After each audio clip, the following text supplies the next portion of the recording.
Thanks for staying with us. You're watching WION World is One. I'm Adya Juneja and this is Speed News. Let's start with all the stories making headlines today.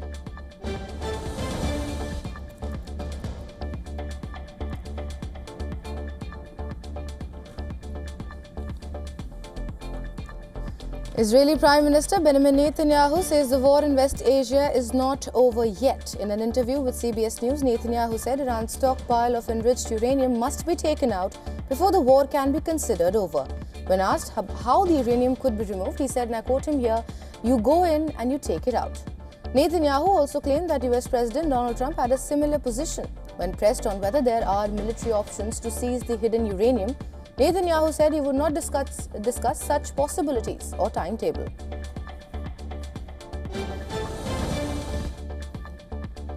US President Donald Trump has branded Iran's terms for ending the war totally unacceptable, raising the likelihood of renewed conflict after weeks of negotiations. Well, Iran says its response was a rejection of the US proposal. Trump himself provided no detail on Tehran's counter-proposal, but in a brief post on a Truce social platform, he made it clear he was rejecting it. But Trump said, and I quote him here, "I have just read the response from Iran's so-called representatives. I don't like it. Totally unacceptable."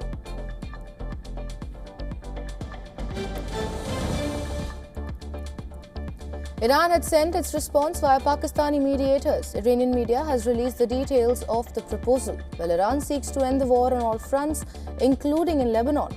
It also wants US to pay war damages and recognize Iran's sovereignty over the Strait of Hormuz.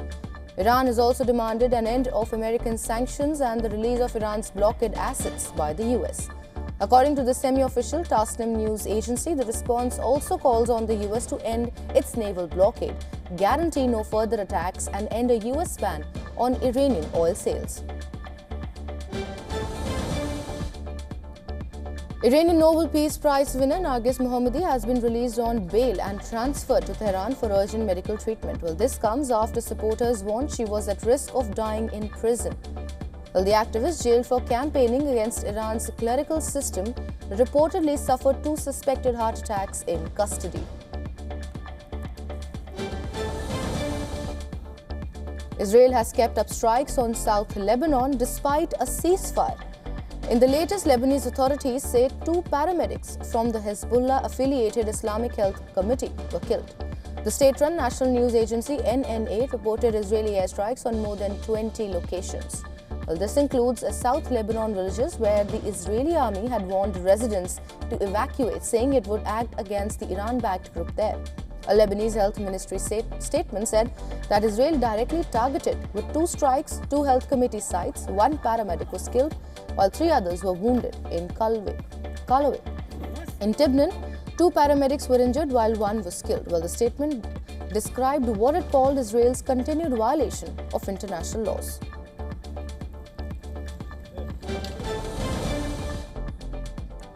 The body of one of 2 US soldiers who went missing in southern Morocco has been found. In a statement, Morocco's army said that the body has been recovered from the sea.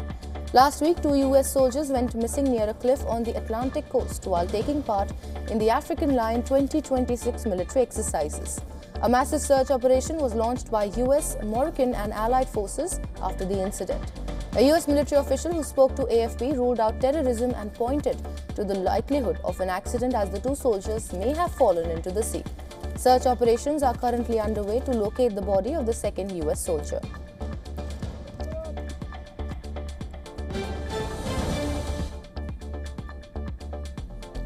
China has announced dates of US President Donald Trump's upcoming state visit. Trump will visit China from May 13th to 15th. According to US officials previewing Trump's 2-day visit to China, Trump and Xi are set to discuss Iran, Taiwan, artificial intelligence and nuclear weapons as they weigh extending a critical minerals deal.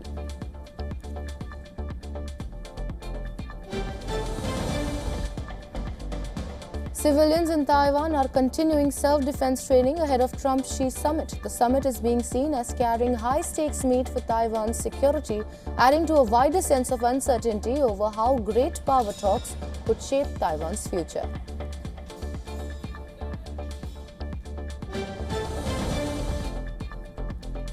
US President Donald Trump has announced that 3 Polish and 2 Moldovan prisoners have been released from Belarusian and Russian detention.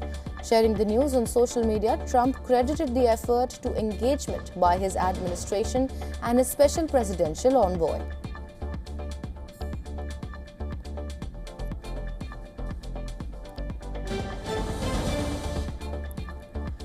Russia and Ukraine have accused each other of continuing attacks despite a 3-day of ceasefire. Ukraine's President Volodymyr Zelensky said that although Russia refrained from massive aerial and missile strikes on Ukraine, while Russian attacks continued along the front lines.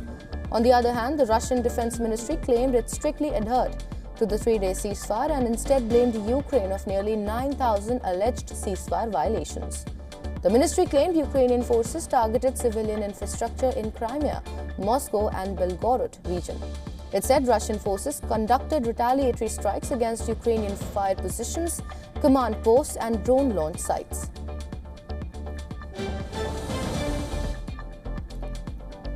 French President Emmanuel Macron is in Kenya, where he joined his Kenyan counterpart William Ruto for the signing of agreements between French and Kenyan companies. The two leaders will host an African-France summit on Monday and Tuesday, the first to be held in an English-speaking country dubbed Africa Forward, and focus squarely on economic cooperation and investment.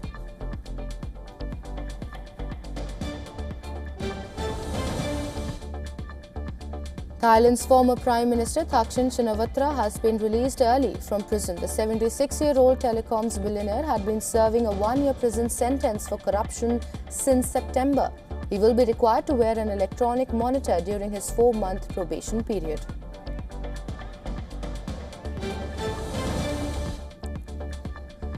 Eleven more deaths from measles and suspected measles were reported in the last 24 hours across Bangladesh. Of these, 4 were confirmed measles deaths, while 7 were suspected cases. Since March 15th, 65 people have died from confirmed measles and 344 have died from suspected measles.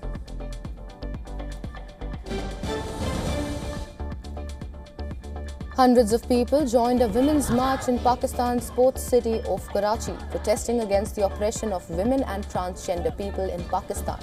Participants carried banners and placards with chanted slogans calling for freedom. The march took place despite the local authorities putting over 24 restrictions, including a ban on promoting LGBTQ content, prohibition on objectable clothing and limits of anti-state and anti-religious slogans, banners, speeches and other materials. Many participants spoke of their desire for safe environments for women, the need for the enforcement of women's rights and an end to discriminatory laws in the country.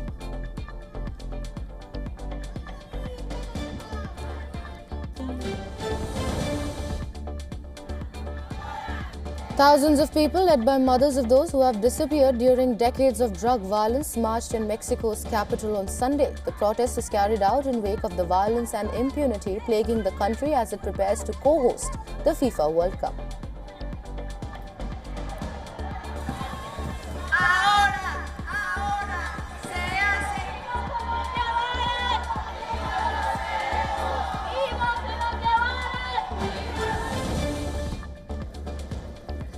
Hundreds of people took part in a protest in London against rising anti-Semitism in the UK following a spate of 8 attacks against Jews. The protest took place amidst tight security provided by both the police and people from the Community Security Trust, a charity which provides security to local Jews.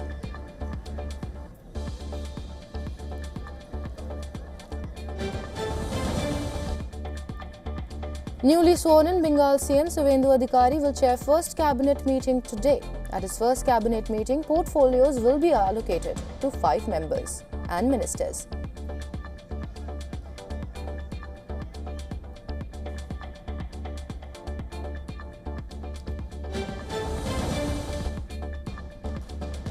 A special investigation team which is probing the murder of Bengal CM Suvendu Adhikari's personal assistant conducted a raid in Buxar.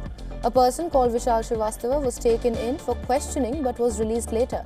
The SIT questioned Vishal to try to gather clues about the murder. The Buxar police have detained Vishal in another case.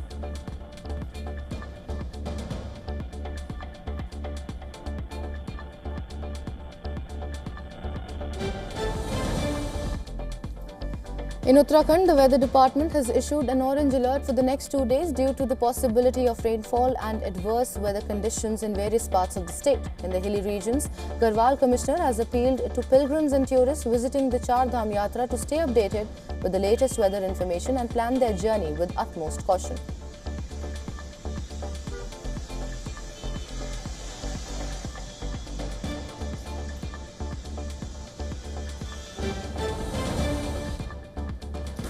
Colorado is currently facing a catastrophic water crisis, with governor activating phase 2 of the state drought response plan as conditions reach historic lows.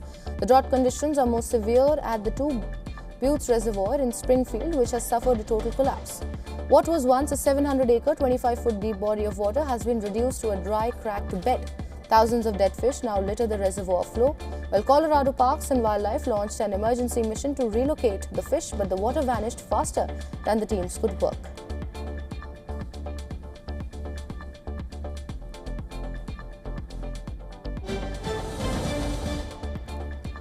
Microsoft's planned data center project in Kenya has been delayed after talks with the Kenyan government hit roadblocks over payment guarantees. The project was part of a $1 billion investment announced by Microsoft and UAE-based AI firm G42 in 2024. The facility was expected to expand Microsoft Azure cloud services across East Africa using geothermal power. Well, according to media reports, Microsoft and G42 sought guaranteed annual payments from the Kenyan government, but negotiations failed to reach agreement.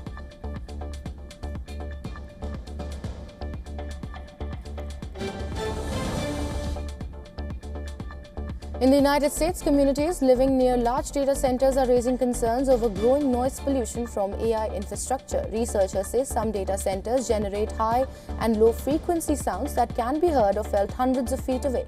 Experts are also studying infrasound, very low frequency vibrations that some residents claim cause headaches, insomnia, nausea, and anxiety. Off-grid data centers using natural gas turbines for power have faced the most criticism, with some sites compared to the noise level of airports.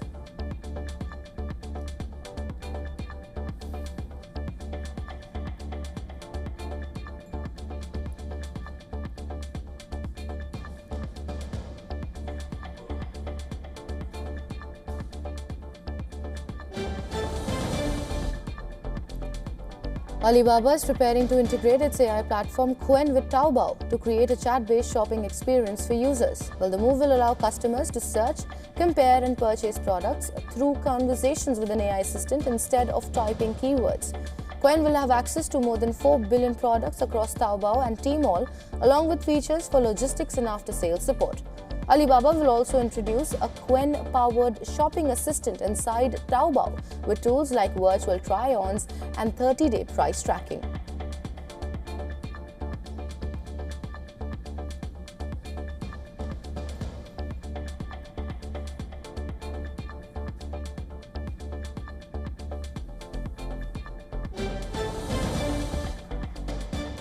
Global markets turned volatile as rising tensions in West Asia pushed oil prices sharply higher and strengthened the US dollar. Wall Street futures slipped, with S&P 500 and Nasdaq futures, which are trading lower after recent record highs. Asian trading was mixed. Japan's Nikkei rose on tech gains, while South Korea's Kospi jumped nearly 5% as well as hit another record high on strong chip stocks. Analysts warn prolonged disruption in key Gulf oil routes could deepen pressure on global financial markets.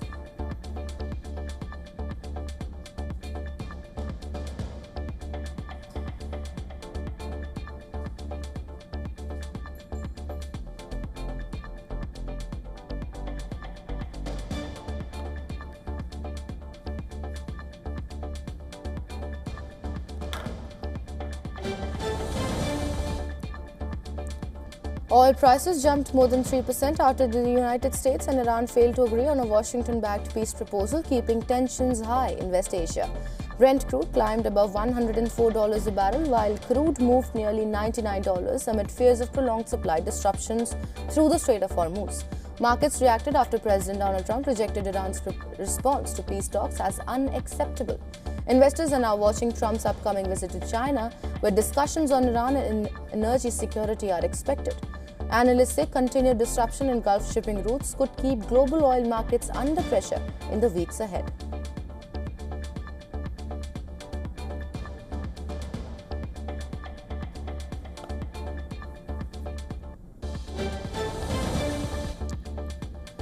Rising climate disasters across the United States are pushing homeowners' insurance costs sharply higher, including in inland regions once considered lower risk.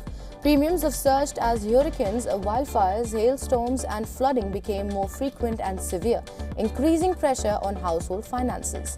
Insurance rates in several states have recorded steep jumps over recent years, while many homeowners are now underinsured against rebuilding costs.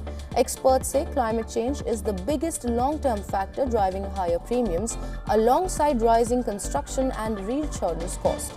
Flood insurance expenses are also climbing, adding to the burden on families already struggling with housing and living costs.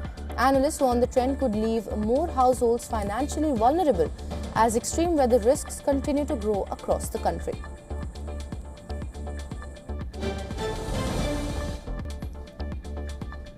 Barcelona beat rivals Real Madrid to seal their 29th La Liga title with 3 games remaining in the season. 2 first-half goals helped Barcelona claim the victory and an unconquerable 14-point advantage over Real, while Barcelona coach Hansi Flick was in the dugout for Sunday's Clásico, following the death of his father, which Barcelona announced hours before kick. Well, this is the 3rd league title in 4 seasons for Barcelona, while Real Madrid, who remained the most successful club in the league with 36 trophies, is ending a 2nd consecutive season without a major title.